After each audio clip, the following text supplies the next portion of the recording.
40404, é Padre Wilson na Assembleia do Estado.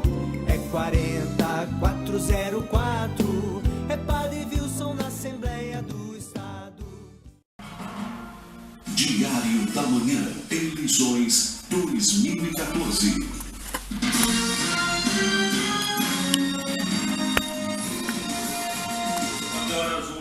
Olá, muito bom dia, eu sou Edson Couto e hoje damos sequência então à série de entrevistas com os candidatos à Câmara Federal e também à Assembleia Legislativa, recebendo na manhã desta segunda Wilson Liu, do PSB, que é candidato à Assembleia Gaúcha. As entrevistas são realizadas com os candidatos que têm domicílio eleitoral aqui em Passo Fundo, como você já sabe, e a ordem foi definida em sorteio com os representantes dos partidos. E como acertado previamente, um resumo desta conversa vai ser publicado no caderno Conexão do Jornal Diário da Manhã, que é veiculado em Passo Fundo, Carazinho e também em Erechim. A entrevista tem sempre 20 minutos, inicia sempre às 9, seguindo até às 9h20. Vereador Wilson Liu, candidato, muito bom dia, bem-vindo aqui à Diário. Nos acompanham aqui em Passo Fundo e em toda a região. É uma alegria poder estar interagindo. Como já virou praxe, então, agora uma apresentação rápida do candidato. Wilson Liu é natural de Sarandi, onde nasceu em 1963, mas reside aqui em Passo Fundo desde 1981. É formado em Teologia e Filosofia e pós-graduado em Metodologia. É presbítero da Arquidiocese aqui de Passo Fundo e atua agora como padre assistente. Além disso, foi professor do INTEPA Faculdades e iniciou a sua carreira política em 2012, quando concorreu à Câmara de Vereadores e foi eleito, sendo que é filiado ao partido, ao PSB, desde 2011. Começamos então agora a conversa com o candidato. Como sempre, também, vereador, perguntamos de início o que motivou, na verdade, se candidatar a uma vaga na Assembleia Legislativa representando Passo Fundo e região. Quando nós decidimos entrar na política partidária que a gente vinha construindo há muito tempo, a gente entrou porque a gente imaginava que a gente pudesse contribuir para melhorar a vida das pessoas. E damos esse passo aqui na cidade. Uma vez dado esse passo, os cenários políticos vão mudando muito rápido, e dadas as manifestações de junho do ano passado e o partido acompanhando o nosso mandato e nós acompanhando o cenário também local e nacional, o partido achou por bem que a gente devesse buscar e recuperar essa vaga que foi de Beto Albuquerque por 2 mandatos, e depois disso o PSB não elegeu mais um deputado estadual. E o partido achou que nesta hora seria o momento de o partido buscar e se mobilizar e buscar essa vaga de volta. E coube a nós a honra de representar o partido nessa busca para melhorar a vida das pessoas, especialmente de Passo Fundo e região. O senhor citou aí os protestos de 2013, e esse nosso encontro de hoje é mais do que para conhecer as suas propostas, conhecer as suas ideias, seus pensamentos sobre diferentes assuntos. Em 2013, durante aquelas manifestações que veio muito forte, muito ator e partido começou a se debater muito, foi a reforma política, a partir daquele ano principalmente. A seu ver, o que precisaria mudar efetivamente na política brasileira para que os projetos consigam atender de maior forma as demandas da população?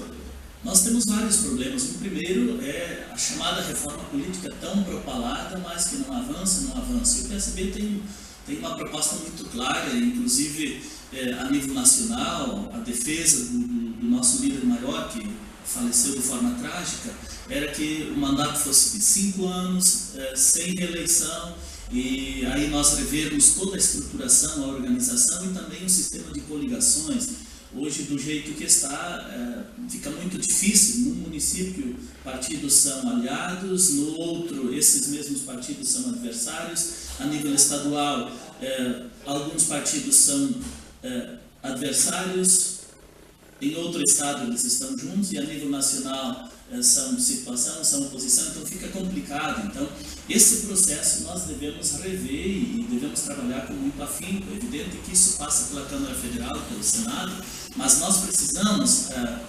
potencializar a discussão para que os cidadãos também possam tomar ciência disso e possam também dizer como querem a sua organização. O que ficou claro nas manifestações que precisa modificar e com urgência.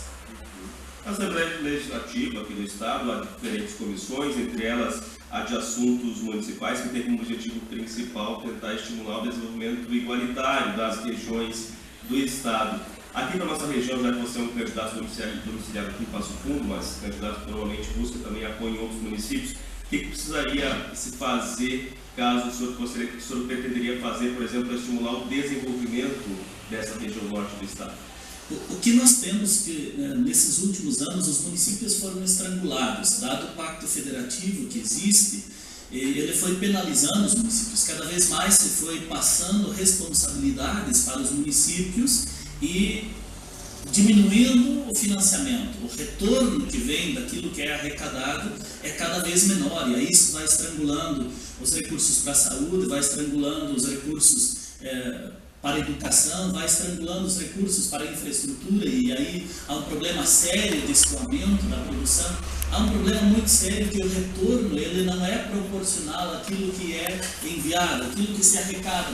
Imaginemos Passo Fundo, aquilo que se arrecada em semana e aquilo que retorna, ele é muito desigual. E esta luta, isso nós precisamos travar. Evidentemente que nós temos que potencializar os locais que estão menos desenvolvidos, mas precisamos pactuar políticas, não simplesmente recolher e penalizar e depois o retorno é pouco. Então, se nós temos uma organização, e aí a organização dos municípios é importante, ela precisa ser apoiada e fortalecida para que se consiga pactuar formas de desenvolvimento integrado. Não simplesmente que de repente em algum lugar tem alguém iluminado e tem alguma força política maior e aí consiga e os outros ficam sem. Então, isso precisa ser pactuado e esse é um processo também que o deputado estadual precisa se envolver muito, sendo esse canal direto de ligação e de apresentação e defesa das propostas dos municípios. No caso do Congresso tramita realmente a redistribuição da forma dos impostos, do pacto federativo. Exatamente. O deputado estadual teria essa força,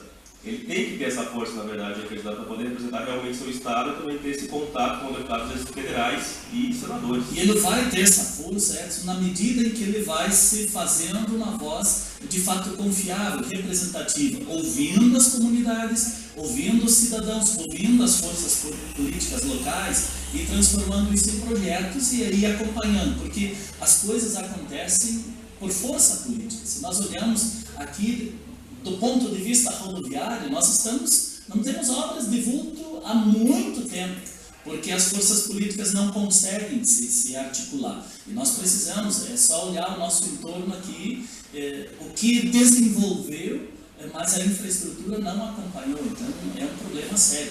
Nós teremos, inclusive, estamos participando da comissão que está tratando dessa questão da 285, que outros já estão trabalhando há mais tempo nisso e a gente vem se somando para, de fato, a gente conseguir uma organização que possa fazer pressão política para que a coisa possa dar andamento. Mas é um investimento muito cobrado, a duplicação da 324, agora teve mais um anúncio recentemente no país, com novos prazos, inclusive como publicado no Jornal de Hora da Manhã, para a duplicação do primeiro trecho entre Passo Fundo e Marau.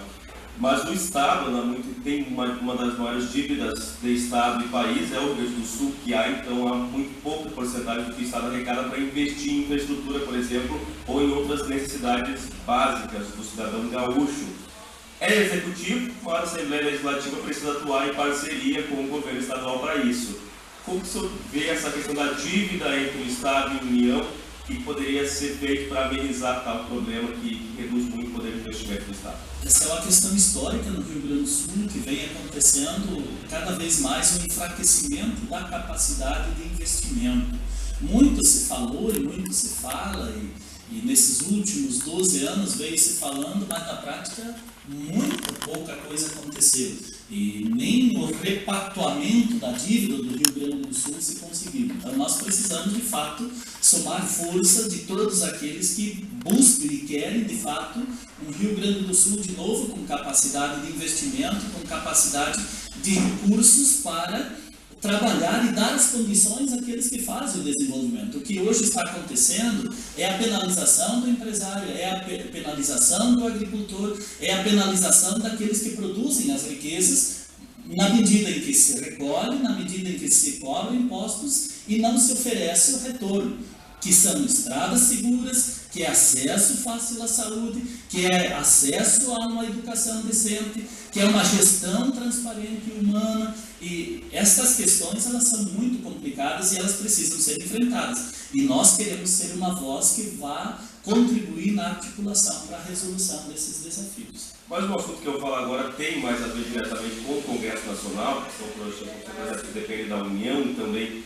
dos próprios deputados, mas é que o nosso ouvinte, o morador daqui, não quer saber de quem precisa se mover para isso. Quer que o seu representante, o seu, aquele que ele elegeu, que faça alguma coisa para melhorar a situação, por questão de demarcação de terras indígenas, vereador. Não temos em Passo Fundo, mas temos em Mato Castelhano, temos em Saratuba, em outros diferentes municípios da região norte. Como também a Assembleia Legislativa pode colaborar para que essa situação que se arrasta há tanto tempo, chegou uma crise também esse ano com a morte de agricultores, não se agrave? Como que o Estado pode se mobilizar para isso? Agora, nesse final de semana, teve mais um conflito aí na região. A minha postura tem sido muito clara, Edson, nesses termos. Muita gente foge do assunto, eu não fujo. Aqui nessa região, nós temos de Soledade até aí, Faxinalzinho, nessa região, são 12 áreas de conflito. A minha postura aqui é muito clara. Eu sou favorável que deixemos os agricultores que estão nessas terras trabalhando. Ponto final. Os indígenas têm direito? Têm. Quem tem que resolver não é o colono brigando com o indígena e nem o indígena com o colono. Tem gente interessada nessa briga e ganhando muito dinheiro com essa briga. O que nós defendemos, esses agricultores estão aí, eles não roubaram as terras, eles não expulsaram ninguém, eles têm documento. Portanto, eles ficam produzindo. E o governo precisa se mobilizar com suas forças políticas, com suas forças legais e encontrar saída para a população indígena, que é também cidadã, que é também merecedora de todos os seus direitos. Isso não se discute. Isso não se discute. Agora, não adianta nós tirarmos esses agricultores da terra onde estão produzindo e jogá-los aí à mercê da própria sorte para resolver uma dívida histórica. Essa dívida histórica tem que ser reconhecida e tem que ser enfrentada. E essa tem sido minha postura, e a gente se envolveu em muitas discussões já, e eu gosto sempre de deixar muito claro. É bem diferente a discussão no norte e nordeste do país. É outra discussão, lá são outros interesses. Aqui atinge minifúndios, aqui atinge a agricultura familiar, e nós precisamos proteger e desenvolver a agricultura familiar sob pena de colocarmos em risco a cadeia alimentar. Isso não faz sentido nenhum. Então, tem que assumir quem de fato e de direito, que é o governo. O que o senhor acha que retarda tanto uma solução a esse problema, vereador? Que está dificultando tanto, vem se arrastando há tanto tempo? Duas questões básicas. Há interesses por trás, ocultos, eles são interesses econômicos, são interesses políticos, e a segunda tem que dizer com clareza a inércia do governo. Ponto final. Certo, vereador, agora o senhor tem um tempo, agora são exatamente 9 horas e 14 minutos. Qual que nós falamos de diferentes assuntos aqui de interesse da nossa região? Caso eleito para a Assembleia Legislativa, qual seria o seu foco de atuação? Então, em qual área o senhor pretende dedicar mais tempo de trabalho? Nós colocamos, inclusive, no nosso material, e onde a gente vem conversando, um deputado tem que ter a capacidade de escutar a comunidade. E quando eu falo comunidade, é aquela pessoa que mora lá na vila mais escondida, no cantinho mais escondido dele, e aquele do centro. Tem que ouvir e potencializar isso. Nós buscamos nossa luta, e o nosso lema é buscar uma sociedade com qualidade de vida. E para isso nós elencamos 5 eixos principais. O primeiro, acesso fácil da saúde. Se nós olharmos aqui na nossa região, nós temos hospitais, nós temos tecnologia, nós temos profissionais, temos tudo, mas não temos financiamento da saúde subfinanciada. Quando sai da baixa complexidade para a média, muitas vezes precisamos judicializar. Eu mesmo estou com a minha irmã tendo que fazer a 23ª cirurgia, R$150 mil, brigando na justiça porque não tem de onde tirar. Então esse acesso fácil, e isso passa pela luta para vencermos o subfinanciamento da saúde, e aí o resto se resolve. É evidente que nós precisamos, a nível municipal, trabalhar um plano de carreira para os profissionais para resolver o problema bem nosso local no hospital municipal. A segunda questão é a educação cidadã. Não basta nós formarmos pessoas com conhecimento, mas sem cidadania e sem humanidade. Terceiro, as estradas seguras. Nós colocamos os nossos profissionais do transporte sempre em risco e toda a sua família.